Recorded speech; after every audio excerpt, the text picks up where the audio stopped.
So here's my thing. I just dislike the show because I like the original more. I don't, that sounds really weird.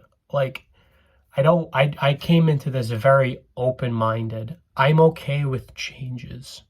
Like, as long as in my taste, this is just my taste. As long as I feel like the changes are good, I'm completely 110% okay with changing things.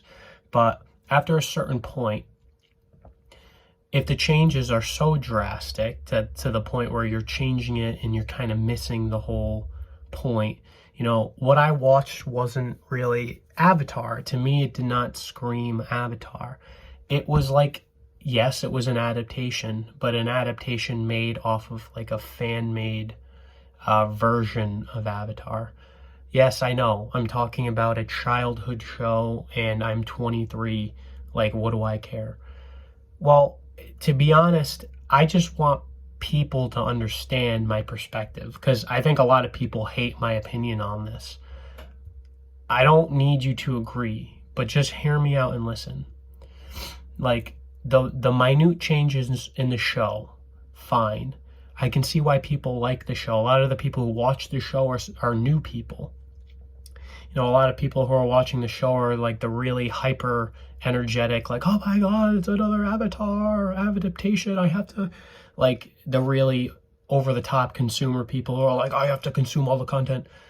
And then the other half of the show is like Avatar fans and there's Avatar fans, new people, like hype beast people, casual watchers. There's like all different types of people watching. And the reason why I liked Avatar, the original, the most was because it was like a perfect symphony of perfect events that I feel like could never be realigned. And to me, it's like a piece of art, like how perfect it was. So when I see anything that's related and not as good or not even similar, I would like to say something about it. And, I'm sorry that not a whole lot of people like my opinion. I want people to comment why they dislike it, but don't be a jerk either. Like, you don't have to be an asshole and just be like, you little piece of shit. Don't be a fucking keyboard warrior and be like, fuck you, man. You don't know what the fuck you're talking about. Just say like, hey, man, I disagree with your point, but, this is why I like the show. I think you might be wrong. All right, well, you are opened up to comment, but I will also comment back and I will not be rude. I will answer you like nicely and I will kind of go back and forth between points if people want to do that. Like I will debate with you because I try to keep things open-minded, but at the same time, I'm not going to just take things at a specific face value because if I did, then, life would just be very shallow, I guess. Like, if I just watched this and I was just like, brain fucking numbing, and I'd be like, oh, that was the best show I ever seen on the planet, I'd be like, well, I'm lying to myself because it definitely wasn't. Especially an adaptation for Avatar. Like, they missed out on like a lot of things. And they also added new things and changed things that I don't think were in the best interest for the show. Like changing Avatar Roku to Kyoshi, I don't feel like that was a good change. I think that, in my opinion, like, yeah, we don't know a lot about Avatar Kyoshi. Like, we're kind of doing the modern day thing of like bringing all of these characters to light that we barely hear about. Like, next, I guarantee you within the next couple of years, there's going to be because of the revenue that this show creates, there's going to be an Avatar Kyoshi TV show. But what gets me is just like the magic is in almost like the silence. Avatar, The Last Airbender, the TV show, didn't give us too much or too less. It didn't give us insight on things that weren't necessary. There was always a mystery behind Avatar Kyoshi because we never fully got all of the backstory about her. We just got pieces and we're like, damn, that's cool. But what that did was made this kind of, I don't want to even say intensity, but this almost like addition to the show that gave it this extra point of value that piques curiosity, that keeps us hooked, that keeps us interested. I'm also a little bit biased when Avatar Roku explains how the Avatar state works in the show. Like, that's one of the most like it's a very simple technique, filming technique, or animating technique, especially the way it was explained. Like Avatar Roku, the way he explained it in the cartoon was the Avatar stated is a defense mechanism that flows through your body. Like, it was the coolest, most badass thing, and we're like, wow, this is great. Kyoshi, on the other hand, I only finished episode 1. I didn't bother seeing any of the other episodes. I just watched all the highlights from everybody else's responses later, after they watched it, because I just wasn't going to waste my time if I didn't enjoy it. So I watched how they worked it with Kyoshi, and he's like, Kyoshi, I need your help. It's just like, yeah, I don't know, like, it didn't feel like Avatar. It felt like a more hollow version, like the characters were very just watered down versions of the same character. It's almost like I was watching the Ember Islands episode, but trying to pass it off as like the real show, but with the lack of self-awareness. It was very strange to me, and am I the only one that notices that? Like, I'm sorry, like, I know a lot of people like it, and you can like it. I just feel like, take a second to just think about what you're watching. It just seems off. It's a little off-putting to me.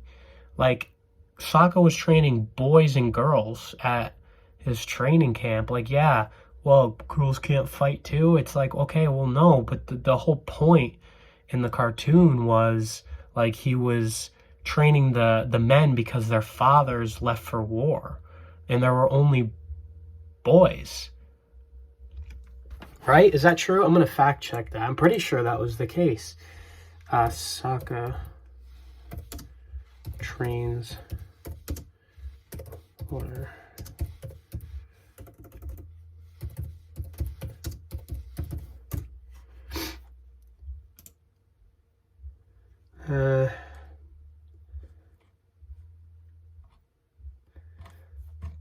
How do I say it? Sokka, how would I search it? Sokka, all right.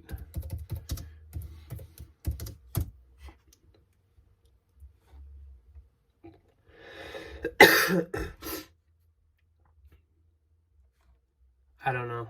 I don't know where it is. I'm pretty sure it was all dudes. I'm pretty sure it was all young boys that he was training. I could be wrong. There might have been girls. I could be completely wrong, but I'm pretty sure. I've watched the show once a year, and I can't believe it's leaving my mind. But I'm pretty sure it was the sons of the people that of the fathers that went out to war that Sokka was training.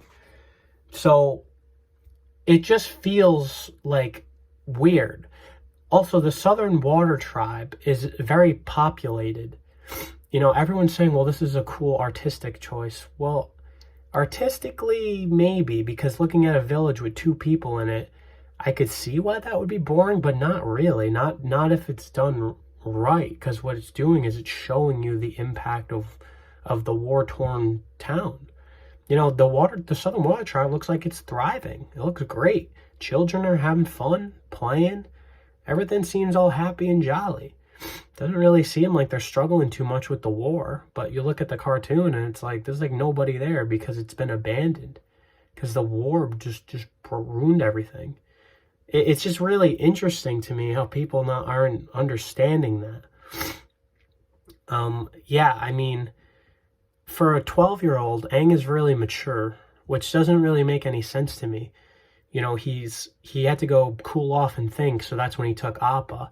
Like, the whole reason on why he left to take Appa is because he was afraid of the responsibility of being sent away, and he didn't want to be sent away, so he ran away, because that's what a child would do. But he just kind of was, like, very mature about it. Like, it just doesn't, it's not making any sense. I'm not too sure why, like, people are really eating this up. You know, I feel like there's just basic key points that are being toned down in the live action. I really feel like they missed the ball here. I think people are just overhyping it because there hasn't been a live action Avatar, and I think obviously a lot of its marketing is from the fans that didn't like the Shyamalan film, and a bunch of new people too. but I just, there is something blatantly wrong. Like, it just is, it's very out of place. What's another thing I saw in the first episode? Like, just even little stuff like using Appa as like the raft to kind of get them there. Like, okay, why did that scene have to be changed? Like, why did we have to show Aang flying?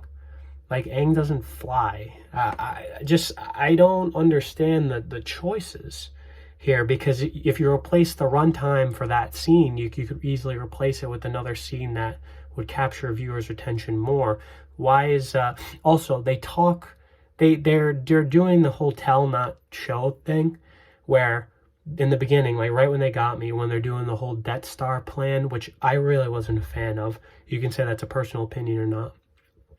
Why does it matter if the guy's stealing the plans for the Death Star, saying that the Fire Nation is going to attack the Earth Kingdom, even though it's a lie? Because nobody is supposed to be able to access the air temples other than airbenders. And the firebenders and their technology, I suppose, because they were using Sozin's Comet or whatever. But like, why would it matter if all the other attention of the nation, like the whole point was that moving the troops from the Earth Kingdom to get on their guard, to get all the nations together. Like, the air nomads were separate from all the other nations. Like, yes, they were together. I'm sure they've talked at one point, probably. But the whole point of the air nomads is that they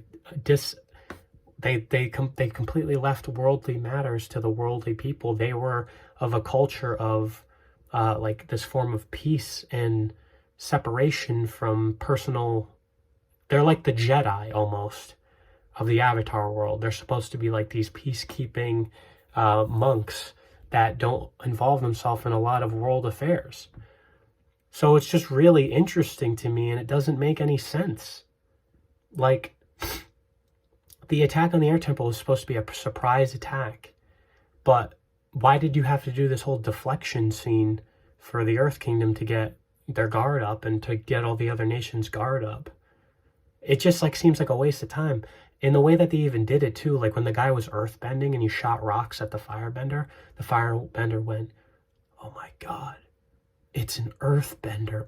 It's just kind of like, yeah, we know what an earthbender is. You don't need to tell us. It's a poor way of writing. Why are you telling us he's an earthbender? We can clearly tell he's moving rocks. We're going to see a lot of it in the show. Like, it's kind of silly. Stop, like, just don't talk. Like, let the emotion sink in, because sometimes when you talk about like that and, oh, he's an earthbender. And they did the same thing with whatchamacallit. They did the same exact, they did another scene where he just blatantly explained his personality. Oh, Aang. Like when Aang was being sent away and they were saying like how he was explaining who he was as a person. He's like, well, I'm just a kid and I'm happy and I smile a lot and I do a lot of funny things, ha ha ha, because I'm Aang. It's just like, the real Aang just does it. Like, he doesn't say, well, I'm a happy blah, blah, blah, blah, blah. And yeah, maybe he would in an animated fashion because it's animated, but like, and you can kind of play it off because there's this self-awareness, because you can kind of do a better job, I feel like. I don't know. I feel like they did a better job in the animation, because I don't remember a part where Aang was like, well, I had this happy, amazing, best person on the planet. It felt like a very forced audio from the live action. Maybe he did in the animated. I don't think he did. But usually, like, you didn't get, like, before we saw Aang being super playful and crazy, like how he usually is, he explained it to us first, which is the opposite of what you should do. Like, the first thing when we saw Aang is that he was sliding. He's like, do you want to go penguin sledding? And that was like the first thing in the cartoon, the animated series. And it like showed this, like, it was a great introduction to this kid. And this one, they're kind of just like, see, he's smiling. That means he's happy and he's playful. And it's just like, no, I don't, you're not selling me on the idea. And Monkey Atso gave Aang a compliment saying he's special.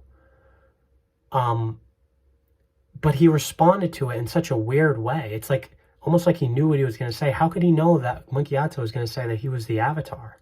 And why would he tell him that the Avatar? Like, that's a poor, in my opinion, that's a very poor writing choice, which undermines the story. It's like if you kept it secret from him, that's why it would create this incentive for him to want to go away.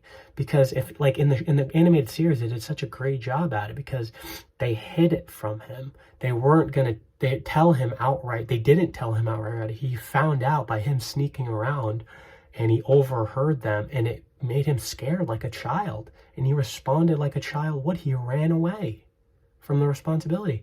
But they didn't do that here. They did this very mature thing. But what that does with a 12-year-old, especially in this character, and especially the Avatar universe, is he already developed his personality. Aang was not mature. He had to develop this maturity over time. I feel like it's just a wasted potential. I know there's a ton of other points, like Zuko not completely just infiltrating the Water Tribe, because he would have just barged his ship right in and not gave a shit. And he threw flames at everybody right away. This one, he's like asking politely at the gate to just hand him over. There would be no problem if you just hand him over. That's pretty much negotiable. Hell, just hand him over, you know? But in the other one, he picked a fight. He barged right into the Water Tribe, dropped his ship, and shot flames at everybody, and was pissed about it too. In this one, he's like, just hand him over. Didn't blow the wooden gate off right away. He was very level-headed. It was very strange. Like, I feel the characters just didn't do the right thing. I know there's a lot more points I can go over, but that's really just what comes to mind first. I really wish people would just take a little bit of a deeper look at it, because I don't know how they're not seeing it. Like, yeah, I know it's different, and people are like, well, you don't like it because it's different than the animated. No, I'm all for being different. I love different things. I don't like different things that are worse, in my opinion, because this is all, like, I really, in my heart, I know that I have utmost confidence that this is a fact. But I'm just going to say it's an opinion just for the sake of trying to maintain some type of peace with people. But that's just my 2 cents. I really don't want to make more videos about this. I will, though, if people would comment more. I would like to start commenting with people to get other people's idea about what they think. And not that I want to convince them out of it. Teach me something, though. I want someone to teach me something of value in this whole thing, because maybe I'm missing a point. But I'm going to post this, and let's just see what happens.